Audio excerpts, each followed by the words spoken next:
नवांकुर डिजी lessons में आप सभी प्यारे बच्चों का एक बार पुनः हार्दिक स्वागत और अभिनंदन।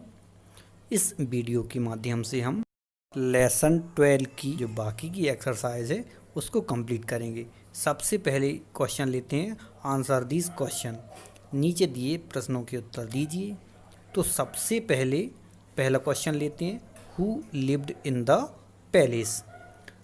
पैलेस का मतलब होता है महल और हु का मतलब होता है कौन, और लिव की सेकंड फॉर्म है लिव्ड। इसका मतलब हुआ पैलेस में कौन रहता था। चलिए आंसर देते हैं। द लिटिल प्रिंसेस, एक छोटी राजकुमारी, लिव्ड इन द पैलेस, महल में रहती थी। मतलब कि एक छोटी सी राजकुमारी महल में रहती थी। अगला क्वेश्चन है, name the 3 things the little princess had. 3 वस्तुओं के नाम बताओ जो छोटी राजकुमारी के पास थीं। चलिए आंसर देखते हैं। The little princess had lovely toys, beautiful clothes and the best food. छोटी राजकुमारी के पास अच्छे खिलौने, सुंदर कपड़े और बढ़िया भोजन था। चलिए प्यारे बच्चों, आप एक बार मेरे साथ आंसर को रिसाइट कीजिए। The little princess had lovely toys, beautiful clothes and best food. चलिए अब तीसरा क्वेश्चन लेते हैं। Where did the little princess go one day. छोटी राजकुमारी एक दिन कहाँ गई। आंसर है the little princess went to the forest one day. छोटी राजकुमारी एक दिन जंगल में गई।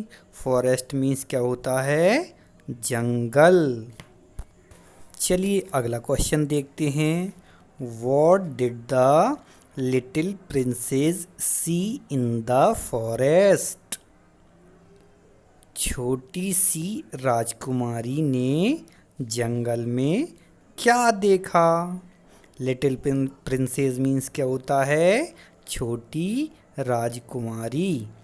चलिए आंसर देखते हैं इसका। The little princess show the shining sun, clouds passing by, white flowers and the green grass in the forest.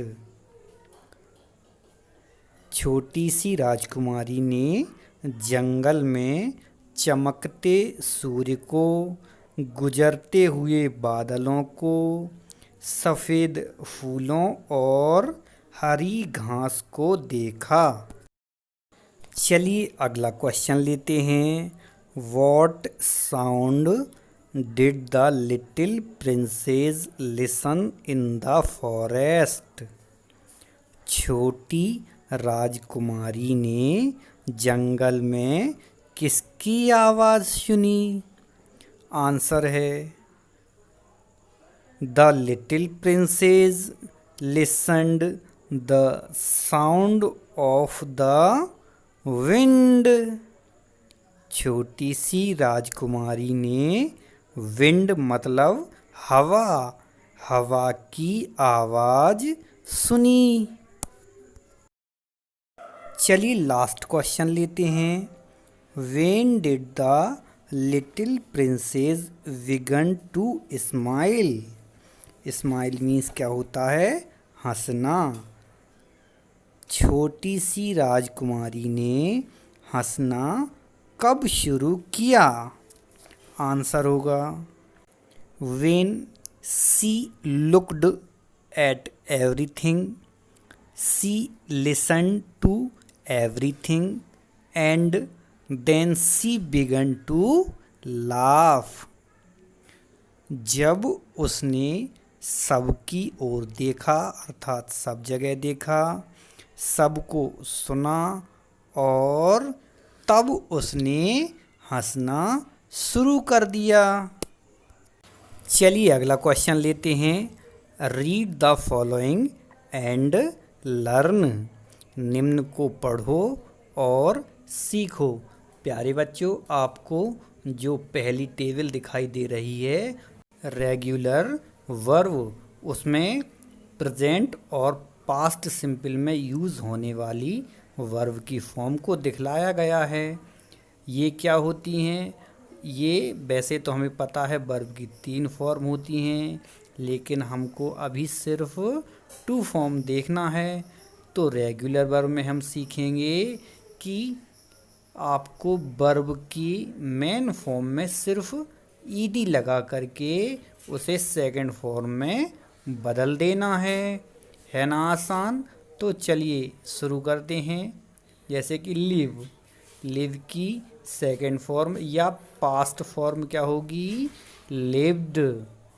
इसी तरह स्माइल, ईडी लगा देंगे, smiled. Walk, walked. Listen, listened. Look, looked. Laugh, laughed. Like, liked. Cover, covered. Cry, cried. तो प्यारे बच्चों, देखा आपने कितना आसान है रेगुलर वर्ब को फर्स्ट फॉर्म से सेकंड फॉर्म में बदलना, अर्थात प्रेजेंट फॉर्म से सिंपल पास्ट में बदलना। क्या करते हैं हम लोग? सिर्फ उसके लास्ट में, स्पेलिंग के लास्ट में ईडी लगा देते हैं और आसानी से उसको पास्ट सिंपल में बदल देते हैं। चलिए प्यारे बच्चों, अब थोड़ा ध्यान से बी नंबर की टेबल को देखना है। इसमें प्रेजेंट और सिंपल पास्ट दोनों के लिए वर्ब की फॉर्म में परिवर्तन किया जाता है। यहाँ पर ईडी लगाने से काम नहीं चलने वाला, आपको दोनों लर्न करना पड़ेंगी। हाँ, लेकिन एक बात है कि इनकी संख्या कम होती है, तो डरने की बिल्कुल भी बात नहीं है। अभी आपको फ़िलहाल में जितनी आपके टेबल में दिख रही हैं सिर्फ वो ही लर्न करना है। जैसे पहली है राइट, इसको प्रेजेंट में बोलते हैं और यदि हम इसको पास्ट सिंपल में कन्वर्ट करते हैं तो राइट का हो जाता है रोट। इसके बाद अगली है गिव, गिव की पास्ट सिंपल फॉर्म हो जाती है गेव। इसी तरह कम की हो जाती है केम, और गो को यदि हम सिंपल पास्ट में बोलते हैं तो हो जाता है वेंट। इसी तरह रन सिंपल पास्ट में जा कर के हो जाती है रैन, RAN, रैन। और ईट की हो जाती है एट। सिट को बोला जाता है सैट। और जो लास्ट वर्ब है सी, जिसका मतलब होता है देखना, उसको बोला जाता है शो। यहाँ पर इर्रेगुलर जो वर्ब्स होती हैं उनकी स्पेलिंग में हमें परिवर्तन करना पड़ता है। विशेष रूप से आप ज़रा ध्यान देंगे तो आपको समझ आएगा कि जो परिवर्तन होता है वो वर्ब्स के वोवल्स में होता है, तो हमें ये भी थोड़ा ध्यान रखना है। अभी आप एक काम कीजिए कि इन रेगुलर और इर्रेगुलर वर्ब्स दोनों को नोट्स के रूप में लिख लीजिए। जब हम एक सेपरेट वीडियो के माध्यम से इनको समझेंगे तो आपको ये बहुत आसानी से समझ आ जाएंगी। चलिए अगला क्वेश्चन देखते हैं। Use the following words and right 5 sentences about a girl. निम्न शब्दों का प्रयोग करो और एक लड़की मतलब गर्ल के बारे में 5 वाक्य लिखो। चलिए पहले हम वर्ड्स पढ़ लेते हैं। Toys, new clothes, toffees, story, books, many friends. प्यारे बच्चों, ये जो वर्ड्स हैं हमारी स्टोरी से रिलेटेड हैं, तो हम थोड़ा इस तरीके से शुरुआत करेंगे। There was once a little girl. एक बार एक छोटी लड़की थी। अब हम पहला पॉइंट लेते हैं। She had many friends. उसके कई दोस्त थे। सेकंड पॉइंट देखते हैं। She had lovely toys. उसके पास प्यारे प्यारे खिलौने थे। तीसरा पॉइंट देखते हैं। She had new clothes. उसके पास नए कपड़े थे। अगला पॉइंट देखते हैं। She used to read story books. वह कहानी की किताबें पढ़ा करती थी। पांचवा और लास्ट पॉइंट देखते हैं। She always kept toffees in the purse. वह हमेशा अपने पास पर्स में टॉफियाँ रखती थी।